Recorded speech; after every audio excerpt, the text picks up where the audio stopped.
আসসালামু আলাইকুম। এটিএন বাংলার গ্রামগঞ্জের খবরে সবাইকে স্বাগত জানাচ্ছি সীমা খান। শুরুতেই বিআরবি কেবল সংবাদ শিরোনাম। গোপালগঞ্জে এনসিপির সমাবেশে হামলায় জড়িতদের দ্রুত গ্রেপ্তার করা না হলে আবারও মার্চ ফর গোপালগঞ্জ কর্মসূচি, বললেন নাহিদ ইসলাম। সারা দেশে বিক্ষোভ। গোপালগঞ্জ শহরে থমথমে পরিস্থিতি, সন্ধ্যা ৬টা পর্যন্ত কারফিউ। হামলার ঘটনায় ১৪ জনকে আটক করেছে পুলিশ। কিশোরগঞ্জের করিমগঞ্জে কৃষক সৈয়দ আলী হত্যা মামলায় ১৩ জনের যাবজ্জীবন কারাদণ্ড।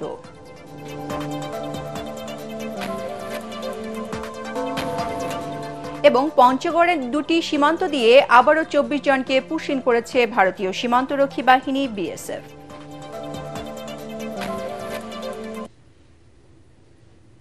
শুনছিলেন বিআরবি কেবল সংবাদ শিরোনাম। এবারে জানাবো বিস্তারিত। অবিলম্বে হামলাকারী সন্ত্রাসীদের বিরুদ্ধে ব্যবস্থা না নিলে আবারও গোপালগঞ্জে মার্চ করবে এনসিপি। জুলাই পদযাত্রায় ফরিদপুরের পথসভায় জাতীয় নাগরিক পার্টি এনসিপির আহ্বায়ক নাহিদ ইসলাম এমন হুঁশিয়ারি দিয়ে বলেন, ফ্যাসিস্টরা গোপালগঞ্জকে তাদের আশ্রয়কেন্দ্র হিসেবে গড়ে তুলেছে। এই জেলার সাধারণ মানুষকে মুজিববাদ থেকে মুক্ত করার ঘোষণা দেন তিনি। পরে রাজবাড়ীতে পদযাত্রা করেন এনসিপির নেতাকর্মীরা। ফরিদপুর ও রাজবাড়ী প্রতিনিধির পাঠানো তথ্য ও ছবিতে আরও জানাচ্ছেন মাজহারুল হক মুহাজির। জুলাই পদযাত্রায় জাতীয় নাগরিক পার্টি এনসিপির যাত্রা ফরিদপুর। আগের দিন গোপালগঞ্জে আওয়ামী লীগ নেতাকর্মী সমর্থকদের দফায় দফায় হামলা সংঘর্ষের পর ফরিদপুর জুড়েও ছিল কড়া নিরাপত্তা। মোড়ে মোড়ে পুলিশ ছাড়াও ছিল র্যাব, কোস্টগার্ড, আনসার সদস্যরা। টহল দেন সেনাবাহিনীর সদস্যরাও। গোপালগঞ্জকে আওয়ামী লীগ মুক্ত করার তাগিদ দিয়ে দলটির নেতারা ফরিদপুরের পথসভায় বলেন, এই দেশে মুজিববাদী কোনো রাজনীতির জায়গা হবে না। পরে দলের আহ্বায়ক নাহিদ ইসলাম হুঁশিয়ারি দিয়ে বলেন, রিফাইন্ড আওয়ামী লীগের নতুন ভার্সন গোপালগঞ্জে দেখেছে সবাই, যা আর চলতে দেয়া হবে না।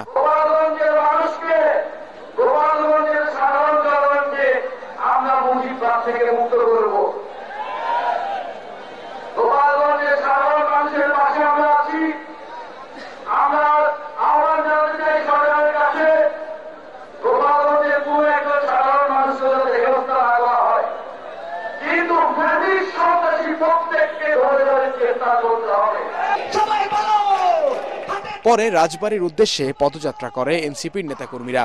সেখানে আগে থেকেই গোপালগঞ্জের হামলার প্রতিবাদে বিক্ষোভ ও অবরোধ করে তারা। দাবি জানানো হয় হামলাকারীদের দ্রুত গ্রেফতার ও বিচারের। মাজহারুল হক মুহাজির, এটিএন বাংলা। গোপালগঞ্জে হামলার প্রতিবাদে দেশের বিভিন্ন স্থানে বিক্ষোভ মিছিল ও সমাবেশ করেছেন জাতীয় নাগরিক পার্টি এনসিপি ও বৈষম্য বিরোধী ছাত্র আন্দোলনের নেতাকর্মীরা। বান্দরবানে আবু সাইদ মুক্তমঞ্চ ও ট্রাফিক মোড় চত্বরে নেতাকর্মীরা সমাবেশ করেন। এর আগে কেন্দ্রীয় জামে মসজিদ এলাকা থেকে একটি বিক্ষোভ মিছিল বের হয়ে শহরের গুরুত্বপূর্ণ সড়ক প্রদক্ষিণ করে। পরে সমাবেশে বক্তব্য রাখেন এনসিপির বান্দরবান জেলা কমিটির সভাপতি শহীদুর রহমান সোহেল ও বৈষম্য বিরোধী ছাত্র আন্দোলনের নেতা হাবিব আল মাহমুদ সহ অন্যান্যরা। জুলাই যোদ্ধাদের পদযাত্রায় আওয়ামী সন্ত্রাসীদের বাধা প্রদান এবং হামলার প্রতিবাদে নড়াইলে বিক্ষোভ মিছিল ও সমাবেশ অনুষ্ঠিত হয়েছে। ছাত্র জনতা নড়াইল জেলার আয়োজনে মিছিলটি নড়াইল কেন্দ্রীয় জামে মসজিদ চত্বর থেকে বের হয়ে শহরের বিভিন্ন সড়ক প্রদক্ষিণ করে। পরে আদালত চত্বরে সমাবেশে বক্তারা এ ঘটনার সাথে জড়িতদের দ্রুত গ্রেপ্তার করে বিচারের আওতায় আনার দাবি জানান।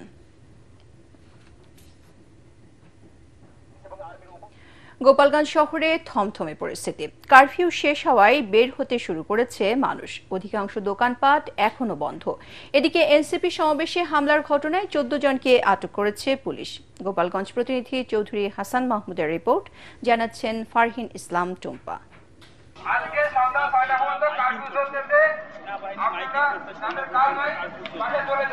গোপালগঞ্জে জাতীয় নাগরিক পার্টি এনসিপির জুলাই পদযাত্রা ঘিরে বুধবার দিনভর হামলার ঘটনায় রাত থেকে চলছে কারফিউ।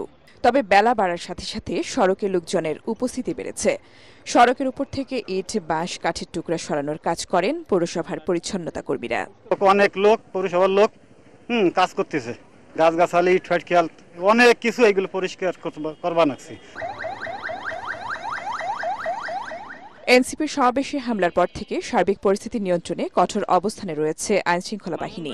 শহর জুড়ে সেনাবাহিনী, নৌবাহিনী, বিজিবি ও পুলিশের তৎপরতা লক্ষ্য করা গেছে।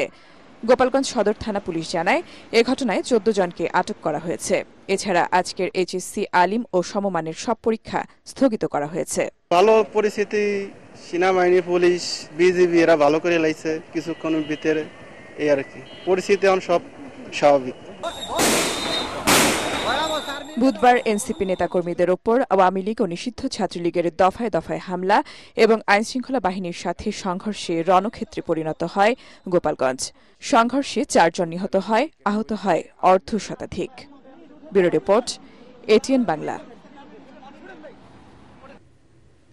গত বছর কোটা সংস্কার আন্দোলনে অংশ নিয়ে 16 জুলাই শহীদ হন কক্সবাজারের তরুণ ছাত্রদল নেতা ওয়াসিম আকরাম। স্বপ্ন ছিল গ্রাজুয়েশন শেষ করে বিসিএস ক্যাডার হওয়ার, কিন্তু মুহূর্তেই থেমে যায় তার সেই স্বপ্ন। এই তরুণ দেশপ্রেমীর আত্মত্যাগের 1 বছর পূর্ণ হয়েছে। মা ভুলতে পারছেন না সেসব দিনের কথা। শোকের মাতম চলছে ওয়াসিমের বাড়িতে। কক্সবাজার প্রতিনিধি মোয়াজ্জেম হোসেন শাকিলের পাঠানো রিপোর্ট জানাচ্ছেন আশিকুর রহমান। কক্সবাজারের পেকুয়া উপজেলার সদর ইউনিয়নের 9 নং ওয়ার্ডের বাগগুজারা বাজারপাড়া এলাকার প্রবাসী সফিউল আলম ও জ্যোৎস্না বেগমের 5 সন্তানের মধ্যে তৃতীয় ওয়াসিম আকরাম। সমাজবিজ্ঞানে অনার্স শেষ করে বিসিএসে প্রশাসন ক্যাডারে যোগ দেওয়ার স্বপ্ন দেখেছিলেন। মাকে স্মার্টফোন কিনে দিয়ে প্রতিদিন ভাগ করে নিতেন নিজের স্বপ্নের গল্প। গত বছর জুলাই আন্দোলনে চট্টগ্রাম শহরের মুরাদপুর এলাকায় পুলিশ, ছাত্রলীগ, যুবলীগের সংঘর্ষে নিহত হন ওয়াসিম আকরাম সহ আরও 3 জন। কোটা নাকি মেধার লড়াইয়ে জীবনের সমাপ্তি ঘটে এক স্বপ্নবাজ তরুণের। লাল সবুজের পতাকার এই বাংলাকে স্বৈরাচার মুক্ত করতে ফ্যাসিস্টের লেলিয়ে দেওয়া বাহিনীর বুলেটে রাজপথ রাঙাতে হলো ওয়াসিমকে। পাহাড় গুনছি কবে আসবে ফিরে মোরে মেজো বাইজা মেজর কথা বলিলে মায়ের যুগ করে চল চল। আমি যদি জিজ্ঞেস করতে বলতো যে আমি যদি রাজপথে শহীদ হতে পারি, আমার দেশের জন্য শহীদ হতে পারি, এটা আমার জন্য করবে, তোমাদের জন্য করবে, এরকম বলতো। ছেলে হারানোর বেদনায় শোকাহত মা শয্যাশয়ী হয়ে সন্তান হারানোর ব্যথা নিয়ে দিন পার করছেন শুয়ে বসে। সন্তানের কিনে দেয়া স্মার্টফোনটি হাতে নিয়ে বিলাপ করেন দুঃখিনী মা।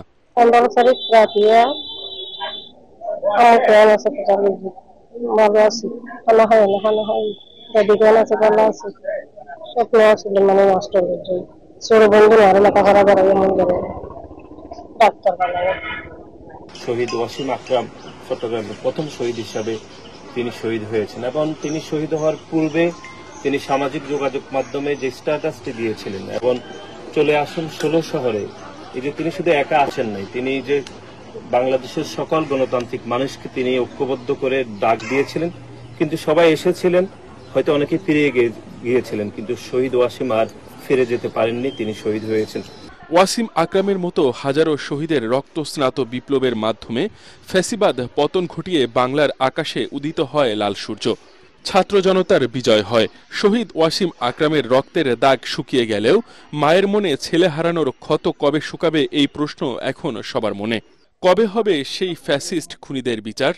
আর কত অপেক্ষা? আশিকুর রহমান, এটিএন বাংলা। রাজনৈতিক স্লোগানের নামে তারেক রহমান সম্পর্কে কুরুচিপূর্ণ মন্তব্য করায় দেশের মানুষ আজ রাস্তায় নেমে এসেছে উল্লেখ করে বিএনপি কেন্দ্রীয় নেতা ও সাবেক উপমন্ত্রী রুহুল কুদ্দুস তালুকদার দুলু হুঁশিয়ারি উচ্চারণ করে বলেছেন, জিয়া পরিবার ও বিএনপিকে নিয়ে কোনো অপপ্রচার সহ্য করা হবে না। দুপুরে নাটোর জেলা যুবদলের উদ্যোগে স্থানীয় উপশহর মাঠে আয়োজিত সমাবেশে এসব কথা বলেন তিনি। দুলু প্রশ্ন রেখে বলেন, এই 10 মাসে আমাদের নেতা তারেক রহমান অনেক ন্যায় অন্যায় ধৈর্য সহকারে সহ্য করেছেন। অনেক সংস্কার যেটা মেনে নেয়ার মতো না সেটাও মেনে নিয়েছেন। তিনি বলেন, জনগণ যে দলকে ভোট দিয়ে নির্বাচিত করবেন তারাই সরকার গঠন করবে। এ সময় দুলু গোপালগঞ্জে ফ্যাসিস্টদের দ্বারা এনসিপি সমাবেশে হামলার তীব্র নিন্দা জ্ঞাপন করেন। সমাবেশের আগে রুহুল কুদ্দুস তালুকদার দুলুর নেতৃত্বে জেলা যুবদলের একটি বিক্ষোভ মিছিল শহরের বিভিন্ন সড়ক প্রদক্ষিণ করে। আজকে বিএনপিকে নিয়ে আপনারা ভয় কিসের? আমরা বলেছি, আমাদের নেতা তারেক রহমান বলেছে, আরে ভাই, আপনারা আমরা সবাই মিলে সরকার গঠন করব। উনি বলেন নাই বিএনপি একা সরকার গঠন করবে, উনি বলেন না উনি একা প্রধানমন্ত্রী হবেন। উনি বলেছেন নির্বাচন হবে, জনগণ যাকে চাইবে উনি প্রধানমন্ত্রী হবে। উনি বলেন নাই কাউকে বাদ দিয়ে উনি সরকার গঠন করবে। 1971 সালে পরাজিত শক্তিকে পুনর্বাসন করতে একটি রাজনৈতিক দল গঠন করা হয়েছে বলে মন্তব্য করেছেন ছাত্রদলের কেন্দ্রীয় সভাপতি রাকিবুল ইসলাম রাকিব। রংপুরে গ্র্যান্ড হোটেল মোড়ে জুলাই আগস্টের গণ অভ্যুত্থানে শহীদ আবু সাইদ সহ সকল শহীদের স্মরণে ছাত্রদলের বিভাগীয় সমাবেশে তিনি এ মন্তব্য করেন।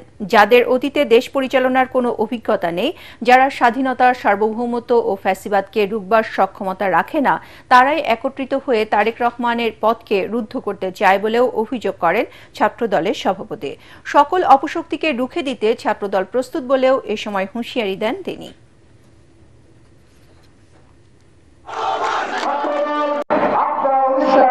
সালের পরাজিত শক্তিকে পুনর্বাসিত করার জন্য নতুন রাজনৈতিক দল গঠন করেছেন। আমরা সবাই বুঝতে পারি আপনাদের সমাবেশে কোথায় থেকে লোকজন নিয়ে আসা হয়, আমরা সেগুলো সবাই জানি, সবাই বুঝতে পারি। আহ্বান জানাচ্ছি এই 71 সালের এই ঘাতক রাজাকারদের মহল থেকে বের হয়ে আসুন।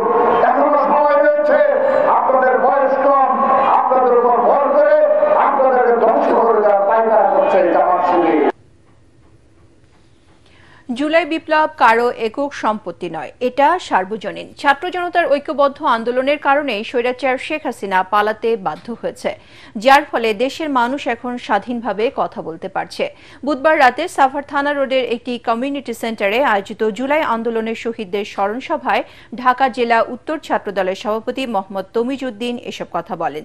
জুলাই আগস্ট আন্দোলনে ছাত্র জনতার পাশাপাশি ছাত্রদল সবচেয়ে গুরুত্বপূর্ণ অবদান রেখেছে, কিন্তু একটি গুপ্ত সংগঠন সেই ইতিহাস অস্বীকার করে বলেও মন্তব্য এই ছাত্রদল নেতার।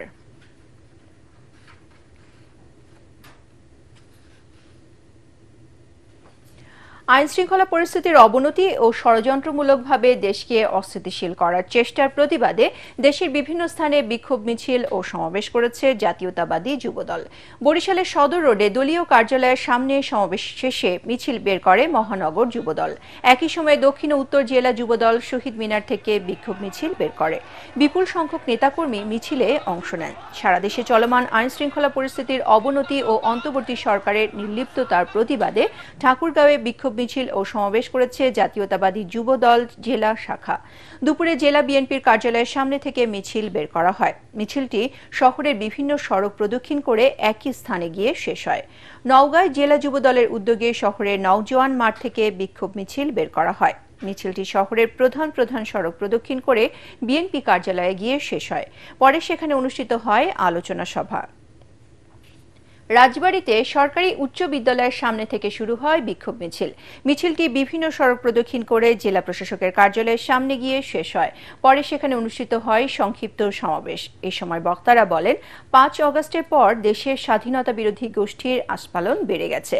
তারা পরিকল্পিতভাবে বিএনপি নেত্রী বেগম খালেদা জিয়া এবং তারেক রহমানকে নিয়ে কুরুচিপূর্ণ ও অবমাননাকর বক্তব্য দিচ্ছে, যা কোনোভাবেই মেনে নেওয়া যায় না।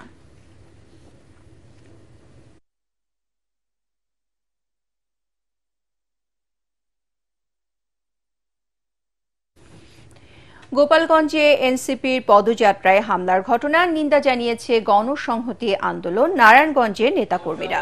দুপুরে নারায়ণগঞ্জ প্রেস ক্লাবে আয়োজিত এক সংবাদ সম্মেলনে এই নিন্দা জানানো হয়। একই সময়ে আইনশৃঙ্খলা পরিস্থিতির অবনতির প্রতিবাদে জেলা প্রশাসকের কার্যালয়ের সামনে থেকে বিক্ষোভ মিছিল করেছে যুবদল।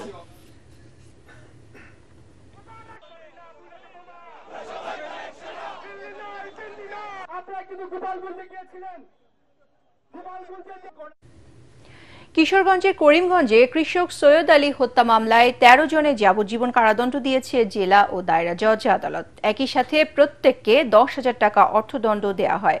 দুপুরের সিনিয়র জেলা ও দায়রা জজ আদালতের বিচারক মোহাম্মদ নুরুল আমিন বিপ্লব এ রায় দেন।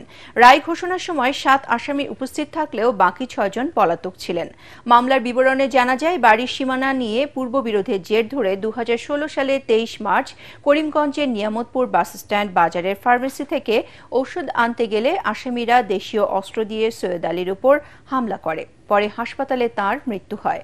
এ ঘটনায় নিহতের বড় বোন পারভিন সুলতানা বাদী হয়ে করিমগঞ্জ থানায় একটি হত্যা মামলা দায়ের করেন।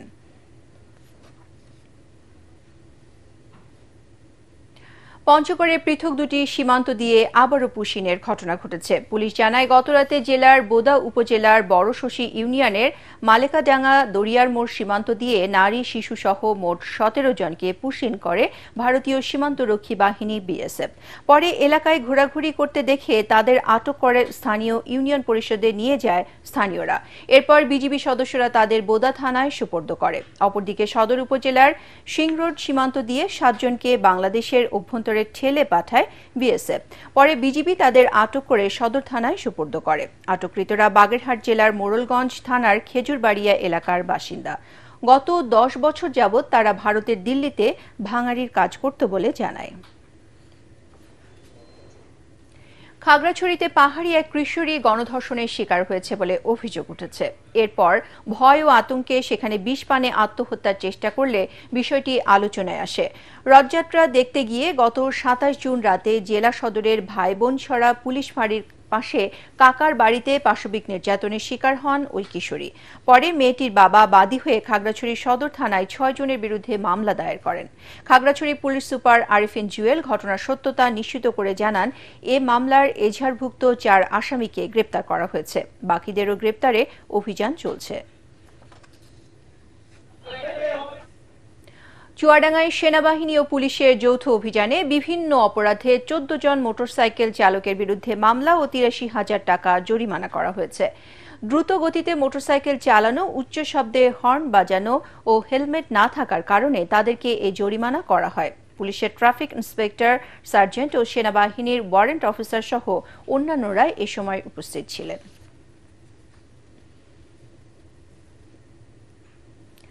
শেরপুরে জমে উঠেছে সপ্তাহব্যাপী বৃক্ষরোপণ অভিযান ও বৃক্ষমেলা। জেলা প্রশাসক কার্যালয়ের ডিসি উদ্যানের বিশাল চত্বর জুড়ে প্রতিদিন সকাল থেকে রাত পর্যন্ত বৃক্ষপ্রেমীদের আনাগোনায় মুখর থাকছে এই মেলা। মেলায় বিভিন্ন প্রজাতির বনজ ও ফলজ গাছসহ সব ধরনের গাছের চারা ভালো বিক্রি হওয়ায় সন্তোষ প্রকাশ করেছেন নার্সারি মালিকরা। মেলায় মোট ৫০টি স্টল রয়েছে। ১৯ জুলাই পর্যন্ত চলবে এই মেলা।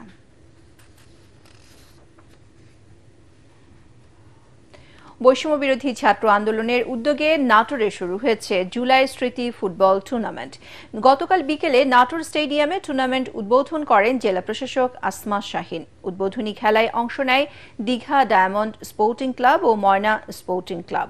আয়োজকরা জানান, এই টুর্নামেন্টের উদ্দেশ্য খেলাধুলার মাধ্যমে তরুণ সমাজকে শারীরিক ও মানসিক বিকাশে উৎসাহিত করা এবং সামাজিক সম্প্রীতি ও সচেতনতা বৃদ্ধিতে ভূমিকা রাখা।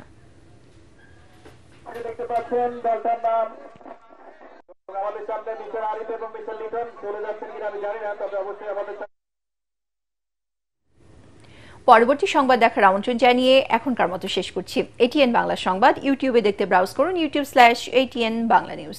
ধন্যবাদ সবাইকে।